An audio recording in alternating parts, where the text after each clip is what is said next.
తయారీ సంఘం వారు, రెడీమేడ్ టెక్స్టైల్స్ అసోసియేషన్ వారు మా సంఘ సభ్యులకు, తోటి వ్యాపారస్తులకు ప్రతి ఒక్కరికి తెలియజేయడమేమనగా రేపటి దినం 18/7/24 మాంగళ్య షాపును బంద్ చేయించట కొరకు మహార్యాలీ నిర్వహిస్తున్నాం.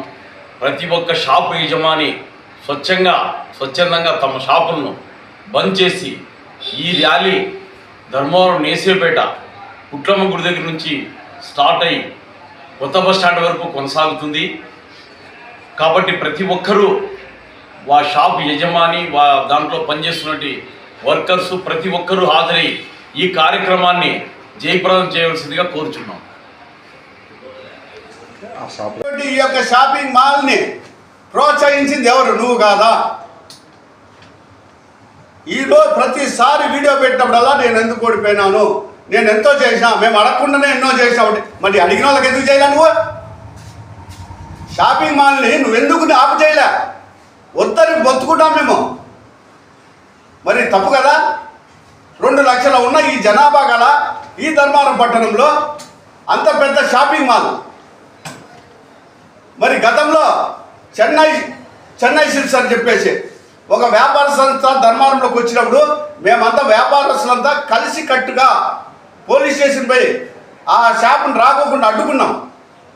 అప్పటి పోలీసు వారు సహకరించి వాళ్ళు రాకోకుండా చేసిన ఒక పోలీసు వారు చేసిన పనిని నువ్వెందుకు చేయలేకపోయావు? మరి నిన్ను నమ్మే కదా మేము ఓట్లేసింది.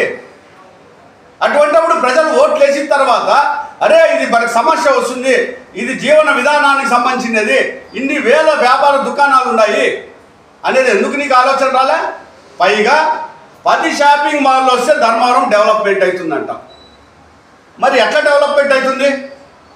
ఈరోజు దాదాపు 3000 చిన్న చితక పట్టుచీర వ్యాపారులు మొత్తం ధర్మవరము పరిసర ప్రాంతాల్లో అంతా ఉన్నాయి.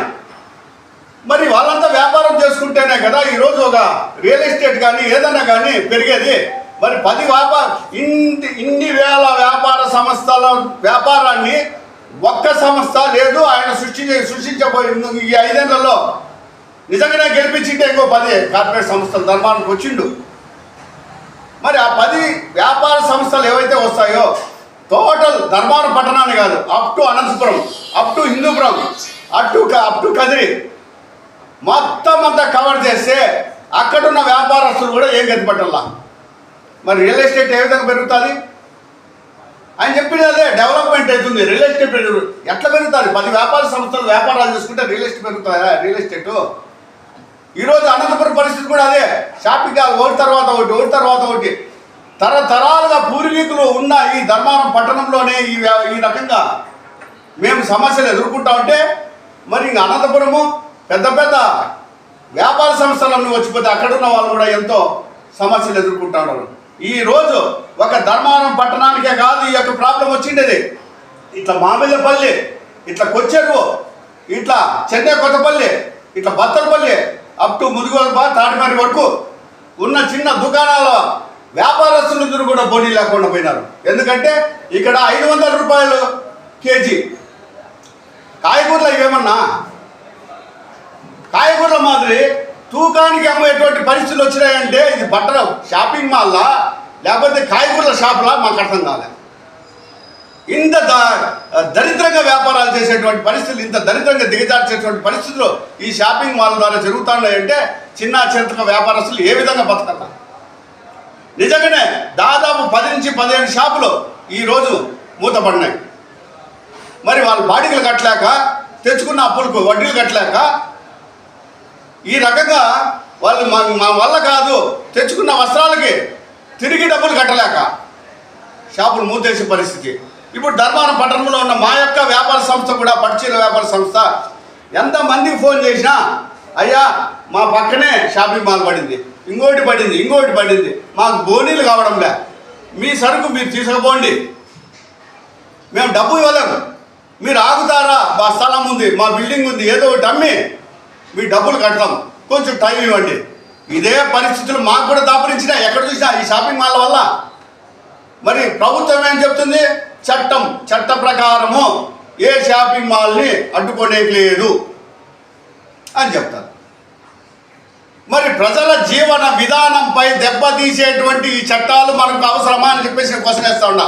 ఈ ప్రభుత్వాలు కూడా అక్కడ జీవన విధానాల పైన ఆధారపడి జీవిస్తున్న వాళ్ళకి ఎటువంటి ఇబ్బంది లేకుండా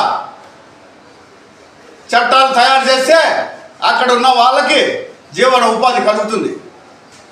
మరి ఏదో జీవో అంటారు, ఏదో అంటారు, ఇవన్నీ తీసుకొచ్చి మా ముందర పెడితే మళ్ళీ మేమంతా ఆత్మహత్యలు చేసుకోవాలా, లేదంటే షాపులన్నీ వాకిలు చేసుకొని ఊరు వదిలిపెట్టిపోవాలా? ఇవన్నీ నిజంగానే ప్రతి ఒక్కరూ ఆలోచన చేసి ఆలోచన పడ్డారు. ఆ రోజే చెప్పినాం, గత ప్రభుత్వ హయాంలోనే చెప్పినాం, ఇది రాను రాను ప్రతి ఒక్కరికి ఆత్మహత్య సమస్య ఏర్పడుతుంది అని. అది జరగబోతా ఉంది. ఇప్పుడు జరుగుతున్నదేమి, ఏదైతే పర్మిషన్ తీసుకుని దొడ్డిదారిన హౌసింగ్ పర్పస్ తీసుకొని కార్పొరేట్ సంస్థలు షాపింగ్ మాల్ పేరుతో ఇక్కడ షాపులు ఓపెన్ అవుతున్నాయి. మరి నేను ఇదే మున్సిపల్ కమిషనర్ గారికి ఒక అర్జీ కూడా ఇచ్చినాను సమాచార చట్టం కింద.